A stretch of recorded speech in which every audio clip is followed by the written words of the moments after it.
कि 2021 से ये मामला चल रहा है, तो ये केस कब हुआ, क्यों हुआ और अब है क्या, अब तक ये पहुंचा कहाँ पर है?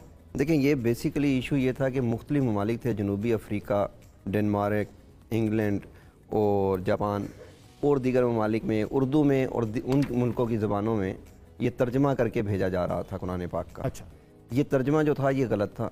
यहाँ पर छपता पाकिस्तान से ये तर्जमा छप रहा था, पाकिस्तान से ये तर्जमा अपलोड हो रहा था और उन ममालिक के जो मुसलमान थे उनको ये तर्जमा दिया जा रहा था। अच्छा, जो इसको करेक्ट तर्जमा समझकर पढ़ रहे थे, ठीक है, और इसको कुरान पाक समझ कर रहे थे। अब मिसाल के तौर पे आपने स्क्रीन पे ये इमेज जो लगाया, सूरह बकरा का पहला चंद आयात हैं, वहाँ पे एक फ़िक्रा है, आयत का हिस्सा है, वबिल आखिरती हम यूकिनून, बिल्कुल हम आखिरत पर यकीन रखते हैं। हाँ। अब वहाँ तर्जमा ये हुआ है कि आइंदा आने वाली मऊद बातों पर यकीन रखते हैं। ये मऊद बातें कौन सी हैं? अब जब इसकी तहकीक की गई तो पता चला ये चनाब नगर में छप रहे हैं। चनाब नगर में? चनाब नगर है, चनाब नगर में जी, ठीक, चिनोट के अंदर बड़ा मशहूर जगह है। बिल्कुल बिल्कुल। वहाँ ये 2013-14 से जी अहमदिया कम्युनिटी से रबवा उसका दूसरा नाम है, वहाँ पर ये छप रहे थे। वहाँ 2013-14 से ये रिपोर्ट्स आ रही थी, हमने दरखास्तें दी, वज़ीर आज़म को दरखास्तें दी, ह्यूमन राइट्स सेल जो सुप्रीम कोर्ट का है वहाँ दरखास्तें दी, हर उस जगह पर दरखास्तें दी गई जहाँ पर कोई असर सुनी। और ये जो छप रहे थे उसके बाद ये बाहर की दुनिया में सिर्फ बाहर की दुनिया में भी जा रहे थे, पाकिस्तान में भी जा रहे थे, हर जगह जा रहे थे, ये पूरी दुनिया में फैल रहे थे ये।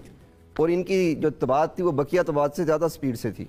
अच्छा, आखिर में सुप्रीम कोर्ट और दीगर वज़ीर आज़म हाउस से ये ऑर्डर गए, इस पे एक कमेटी बनी, औकाफ के मिनिस्टर ने इसको होल्ड किया, उसमें ये चीज़ें सामने लाए, हमने वो सारे नुस्खे उनको दिए, लिस्टें दी कि ये वेबसाइट्स हैं, ये कुरान पाक के नुस्खे हैं, ये कुतब खाने हैं जहाँ से ये निकल रही हैं। ठीक है, वहाँ पर उन्होंने हमारी बात को तस्लीम किया और उन्होंने इस पर एक कमेटी बना दी कि ये जाके उन तबाद खानों पर जाके खुद विज़िट करेंगे। ठीक है, उन्होंने ये चनाब नगर की इंतज़ामिया से इजाज़त ली तो उन्होंने इजाज़त नहीं दी, यानी कुरान बोर्ड को एक इलाके की इंतज़ामिया ने इजाज़त नहीं दी कि आप आकर विजिट कर सकते हैं। और ये हुकूमत का इदारा है, ये हुकूमत का इदारा है, कुरान बोर्ड सूबाई इदारा है। ठीक है, सही है। उसके बाद फिर हमें ये हुआ कि जब इनकार हो गया तो हमने 2018 तक इसको दरखास्तों में चलते रहे, आखिर में हमने पटिशनें डालनी शुरू कर दी अदालत में। ठीक है, ये पटिशनें डाली गई, इसमें जो जस्टिस साहब थे उन्होंने तमाम कम्युनिटी को सुना, अहमदिया कम्युनिटी को भी सुना। सही है। और वहाँ अहमदिया कम्युनिटी ने ये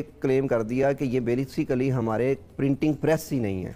अच्छा, हम छाप ही नहीं रहे ऐसा कुछ भी। ठीक है, इस पर हमने सारे नुस्खे दिए, फैसला हो गया। फैसले से दूसरे दिन बाद यही नुस्खे वहाँ मदरसातुल हिफ्ज़ है जो अहमदिया कम्युनिटी का उनका सरकारी मदरसा समझ लें, वहाँ पर मौजूद थे, वहाँ पर ये तकसीम किए गए नुस्खे। फैसला क्या दिया था?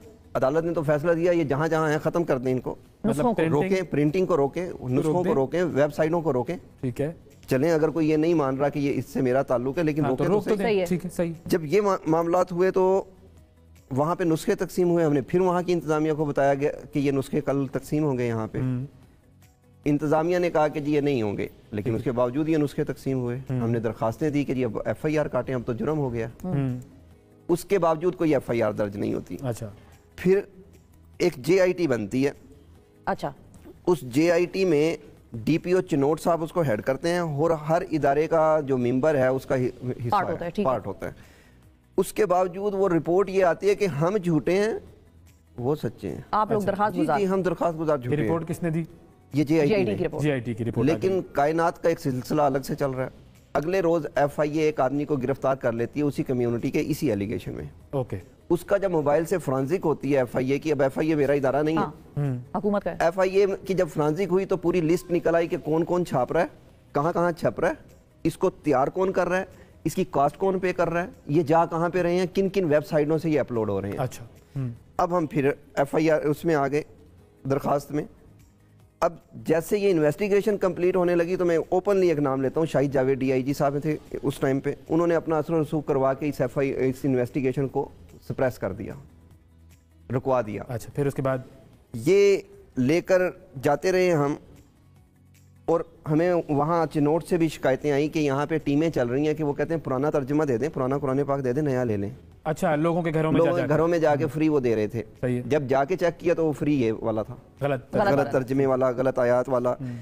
हमने दोबारा पिटीशन दायर की, लाहौर हाई कोर्ट ने उस पिटीशन पे ऑर्डर किया कि ये तमाम के तमाम हो रहे हैं काम, इनको तंबी की कुरान बोर्ड को भी, हर उसको तंबीह की गई और इस सारे मटीरियल को रोकने के आर्डर किए गए। इम्प्लीमेंटेशन आज तक नहीं हुई। 2 मरतबा वज़ीर आला पंजाब को बुला लिया गया, जो कि हैं उस वक्त के बुज़दार साहब थे। सही है। उसके बाद अब दोबारा कंप्लाइंस के लिए प्रिंसिपल सेक्रेटरी हैं वज़ीर आज़म के तलब, प्रिंसिपल सेक्रेटरी हैं वज़ीर आला के तलब कि ये क्या चीज़ है। अब आपका देखें, कंप्लाइंस रिपोर्ट देनी थी इन्होंने, सारे नुस्खे जो हैं वो कब्जे में लेने हैं, सब कुछ वो प्रिंटिंग प्रेस को रोकना है, प्रिंटिंग प्रेस को रोकना है। तो अब ये करेगा कौन? इस ऑर्डर की इम्प्लीमेंटेशन कौन कराएगा? क्योंकि अदालत का हुक्म है तो वो तो कंटेम्प्ट ऑफ कोर्ट में हो जाएगा मामला। अगर ये कंटेम्प्ट ऑफ कोर्ट लगी हुई है अब देखें, अमल हुकूमत ने करना है। हाँ। मेरा मुल्क के अंदर अमन भी हुकूमत ने कायम करना है। सही है। हर वो काम मैं करूँ इलीगल या कोई और करे, उसको गवर्नमेंट ने रोकना है। अब गवर्नमेंट क्या करती है, ये दीन का काम है। अगर हम पहले लेवल पे जाते हैं तो दीन का नाम इस्तेमाल किया जाता है वोट लेने के लिए, जज्बात भड़काने के लिए, मेरा खून लेने के लिए, फ्री के खिदमतगार लेने के लिए। लेकिन काम क्या करते हैं यही सियासतदान जो बाहर आप और मैं समझते हैं क्या क्या नारे हैं इनके, क्या क्या स्लोगन है, और 2021 में कौन हुक्मरान थे वो भी सबको पता है।